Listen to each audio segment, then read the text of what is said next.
لو انت شخص بتهتم بالتصوير، بتهتم بالتسويق، بتهتم بالسوشيال ميديا، بتهتم بالماركتنج عموما، في الفيديو ده فعلا عشان كلامنا هيبقى كله عباره عن ازاي حمزه نمره يسوي الالبوم بتاعه، تفاعل الجمهور معاه، افكار، طريقه التنفيذ، كل الحاجات دي تشوف معانا في باقي الفيديو. الحلقه دي اتصورت 3 مرات وتقريبا دي الرابعه. كان في شخص كتب له في الكومنتات مين اللي شرع عليك الشهرة الغبرة دي ان انت تنزل البوم على مدار شهر ونص، وان انت كل اسبوع تنزل اغنيه وان مفيش حد هيستناك. الانسان ده انا غلطته من قبل ما اول اغنيه تنزل. سبحان الله كل الاغاني اللي نزلت تقريبا طلعت ترند، تقريبا مفيش ولا اغنيه ما دخلتش ترند. سياسه ان انت تنزل اغنيه كل اسبوع وتبقى مبلغ الناس ان في اغنيه تنزل كل اسبوع، والناس اللي انت بتخاطبهم دول هم الناس اللي هم بيحبوك وبيستنوا اغانيك من وقت للتاني. فانت والله لو على مدار السنه كل يوم بتنزل اغنيه يعني تمام، الله ينور يا فنان، احنا مستنيين. الشخص اللي كان بيتكلم ده اقوى طريقه تسويق للالبوم. انا عايز اقول لك على حاجه، انت عارف ان اغنيه دالي الرقم اللي هي جابته ده جابته بسبب ان حمزه قال جزء من الاغنيه في برنامج، فالناس التفتت ليها وبدات تاخدها وتنزلها كحالات واتس. هي جمله صغيره يعني بتقول ايه؟ مالك مش باين ليه، قلبك تايه من مدة كبيرة، إحساسك كل يوم يقل وتخطي وخطوتك تزل، من كتر ما أحبطوك تمل. فين تلقى فهو في حوالي 15 يوم تقريبا 20 يوم كان عمل فيديو ونزله، مش عارف هو كان متخضر له ولا هو قام مواكب الموضوع وكان لازم ينفذ بسرعه، فنزل الاغنيه وسابها، وبعديها تقريبا بشهر ولا بشهر ونص نزل الالبوم. الاغنيه دي هي طبعا جميله وقويه وكل حاجه، سبب من الاسباب ان هي جايبه اكتر من 300 مليون ان هي نزلت سنجل، وده ساعد الالبوم برده شويه. الالبوم اللي بعديه برده اشتغل سنجل، فبرده ادى مساحه ان كل اغنيه بتنزل بتاخد راحتها الناس تسمعها، فاهم ازاي؟ وفي خلال الرحله اللي احنا قضيناها حوالي شهر ونص بدايه من شهر 7 لحد اول 9، اللي عايز اقوله ان حمزه نمره الصراحه هي تشتغل من مبدا جميل جدا، هو اطلاق الحريه الكامله لاي حد اشتغل معاه خلال الالبوم ده. سهل ان اي حد يعتبرناه ان هو يدي مساحه لاي ارتست شغال معاه بان هو يديله مساحته كامله. دايما بيجي عند حته معينه ارتست ميجا ستار يقول له هنستوب هنا لمعايير كتير جدا مختلفه. في الالبوم ده انا ما شفتش ده بصراحه، شفت ان كل الافراد اللي اشتغلوا وهم يعتبروا قليلين جدا،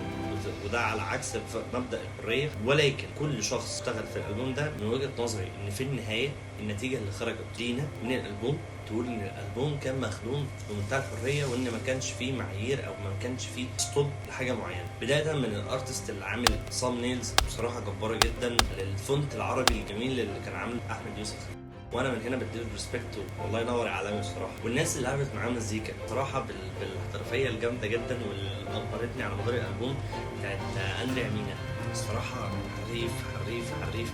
كل الحاجات اللي اخترعها، كل اللي الناس مسكت في المزيكا بتاعتها هتلاقي لو جيت دخلت كده دورت هتلاقي اندريا مينا.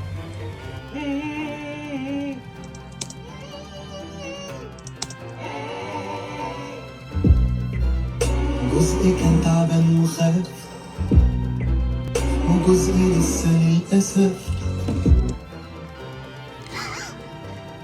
عايش يا صاحبي غضبان. وطبعا في حريفه كتير جدا ورا الكواليس احنا ما نعرفش عنهم حاجه. وبالنسبه لي المايسترو الحريف جدا اللي انا بصراحه لازم اديله ريسبكت من هنا لبكره هو فاروق. صراحه قدم لنا، مش هقول تحفه، هو قدم لنا تحف كتير جدا على مدار الالبوم. هو كاتب 11 اغنيه وده في حد ذاته اصلا يعني ما شاء الله مش اي حد يعرف يعملها، ومش اي حد يعرف يكتب 11 اغنيه ويبيعهم من نفس الارتست. بالك دي نقطه ثانيه خالص، يعني في ناس كتير عملتها زمان بس مش في البوم واحد. برضه على مدار الالبوم كل شويه بقول ان الاغنيه دي اقوى حاجه وتمام والله ينور، اللي بعده هيكون عادي يعني تمام، بس ما شاء الله كان كل مره في كيرف بيعلى فيه، في اجتهاد بيزيد. الالبوم ده كان المفروض ان هو ينزل من الشتاء اللي فات، تاخير بسبب الحفلات والتور بتاعت حمزه اتاجل ان هو ينزل في الصيف. نقطه ان هو ينزل في الصيف دي كلنا عارفين ان فتره الصيف بيبقى فيه الاغاني الرتيبه جدا اللي هي بتاعت اللي هي لازم هتطلع ترند، واللي هي لازم هتشتغل كتير في الساحل، والحاجات اللي هي ليها فايبس معينه كده ليها علاقه بالصيف. الحمد لله بسبب لا يعلمه الا الله الاغاني دي كلها ما كانتش موجوده السنه دي. كان ريسك سيكا، وفي نفس الوقت كان فرصه مغتنمه بمنتهى القوه. بعيدا طبعا عن قوه الاغاني، مش ناس كتير هم ناس احنا عارفينهم زي تامر وعمرو دياب عادي كانوا بينزلوا البومات ومحدش بيسمع عنهم في طبق. لكن المره دي الراجل كان بيشتغل، كان سايب ما بين الاغنيه والثانيه اسبوع، ساعات كان بينزل اغنيتين في الاسبوع، ومع ذلك الجمهور كان حاضر، الجمهور كان مهتم بنقطه ان هو يقعد يتفرج يستنى حمزه هو بيقول ايه. برده من الحاجات اللي انا بتكلم فيها في حته الحريه واطلاق الحريه، ان هو ادى الحريه الكامله للدايركتور دي الموافقه وانه تمام ان هو يشتغل وان تيك فيديو كليب في استوديو اندور. على فكره صعبه جدا. تقول لي ليه يا استاذ عبد الرحمن صعبه جدا؟ علشان استوديو على باك جراوند بيضاء يدور فيه شويه لايتنج، ده العنصر اللي معاك، باقي الدنيا تمام فاضيه. اديني بقى ازاي يقنعني ان انت هتعمل فيديو 3-4 دقايق وتخلي الناس تتفرج عليه من اوله لاخره بيجيب 2-3-4 مليون. هي الحاله لحد دلوقتي تقريبا داخله في 20 مليون. فانت 20 مليون انا بسمع اغنيه تمام الاغنيه جميله كل حاجه، بس ممكن اسمعها اوديو زي الاغنيه دي، ولكن انا بخش بتفرج على شخص بيغني لمده دقيقه ونص متواصله مفيش ولا قطايه مبسوط. صدقوني يا جماعه ده في الصدق الطبيعي وفي الشغل الطبيعي ده مش منطقي. بالعكس انا بشيد جدا بالتصوير وبشيد جدا بالطريقه ان توافق اصلا على فكره زي دي، لان بالمناسبه هي صعبه جدا، يعني مش سهله خالص يا جماعه بجد. انا مهما شدت في حته التصوير دي ممكن محدش يقتنع ويشوف اللي انا بتكلم فيه سيكه مبالغه، ولكن لما اقول لك ان اغنيه ريح الحياه جايبه 12 مليون على ان ده فيديو متصور وان تيك، صدقني ده رقم صعب يعني. مع احترامي للناس اللي احنا ما بنسمعش عنهم في طبع اليوم بيصوروا فيديو كليب بفلوس كتيره جدا بتجيب ملايين فعلا بس عشان يتصرف عليه سبونسر. فيديو كليب بيبقى متعوب فيه ومتصور ممكن على مدار شهر وفيه شغل كتير وموديل وكرو، انتاج ضخم جدا. انا مبسوط ان في شخص زي ده انا بعيش الفتره الزمنيه اللي هو بيقدم فيها الفن بتاعه، لان انا الكلام ده موجود دلوقتي، هيبقى موجود على الانترنت زي ما بيقولوا كده على اليوتيوب. حمزه الأمرة هيكون سيد درويش وام كلثوم المستقبل. الوقت اللي انت الاغاني اللي احنا بنرجع نسمعها من ام كلثوم تقول يا اسمع يا ابني وتدندن ومش عارف ايه، ده هو نفس الشخص اللي كمان 50 سنه هيتعامل نفس المعامله. الاغاني اللي هتعيش، المزيكا اللي هتعيش، الكلمات اللي هتعيش، الناس دي كلها الجيل ده كله هيموت بما فيهم انا، والفن اللي اتقدم ده هو اللي هيبقى. وده ببساطه شديده جدا لان كل الكومنتات لو دخلت على اي اغاني اللي هي اي اغنيه خش كده يا ريس والله انت قلت نفس اللي انا كنت عايز اقوله، انت بتتكلم بلساننا انت ايه يا عم. ده ببساطه هو في شخص في بينهم وبين بعض كيمياء، اللي هو الفنان محمود فاروق، في بينهم كيمياء اتفقوا ان هم بيقدموا حاجه واحده للناس وقصدهم ان هم يوصلوا رسائل عن طريق المزيكا والاغاني للناس ويساعدوهم بشكل ما. اتفقوا على ده ونفذوه صح. ده بالظبط نفس الطبخه اللي كانت بتحصل ايام ام كلثوم، هي نفس الطبخه، هي نفس الافكار، هي نفس المبادئ، ان احنا بنقدم حاجه للناس. هي اغنيه بتنزل الناس بتستناها في كل حد بيجي يحضر حفله، الناس بتستناها في الراديو، تفضل الاغنيه لفتره طويله جدا الناس بتسمعها بتدندنها كانه كلام،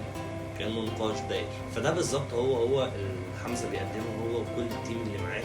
الحقيقه انا من كتر ما انا مبسوط بيهم وعرفت اساميهم وعرفت اشكالهم، وهم بالنسبه لي دلوقتي جزء محترم جدا من الناس اللي بتقدم شغل فعلا مصر محتاجاه. في تنوع برضو جميل انا الصراحه مبسوط بيه جدا، زي مثلا الاغنيه بتاعت مرايات. عندي مشكله معاها الصراحه، جميله بس انا عندي فيها كام نقطه الصراحه يعني عيوب انا ما مزولاني. الفيرس الثالث اللي هو بيقول امتى هنرتاح يا رب، شايف الحته دي يا اما توزيعها غلط يا اما لحنها غلط، او شايف ان الاغنيه كلها جميله جدا بس لو اللحن اتغير. طبعا ده يعني كلامي قد يبدو في النزهه، بس حمزه مره عملها لما نزل اغنيه داري الفيرجن اللي هي الاوريجينال، اول فيديو كليب رسمي للاغنيه. لما الناس ما عجبهاش اللحن عمل نسخه ثانيه ولكن بالجيتار زي ما كان مغنيها في الاستوديو، زي ما الناس سمعتها من قبل ما الاغنيه تنزل وعجبتها. فهو ممكن يعمل انا شايف من وجهه نظري ان اغنيه مرايات كمان مثلا شهر ونص يتعمل لها فيرجن تاني وتنزل لوحدها خالص. شايفه ان هي محتاجه لحن تاني غير ده. هي قويه جدا جدا جدا.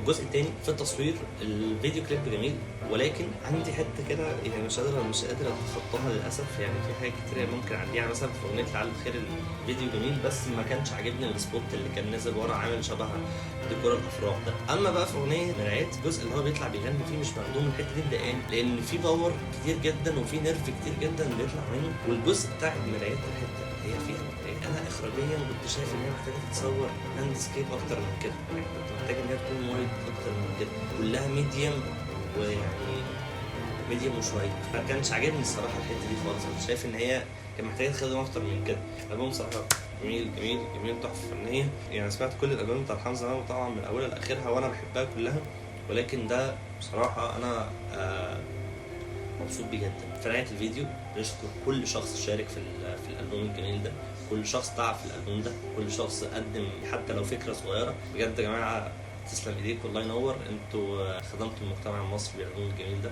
كلام كبير قوي، كلاشيه قوي اصلا، بس بصراحه ده اللي انا عايز اقوله. لو وصلت لحد هنا ما تنسانيش باللايك بجد، لان هو فعلا بيساعد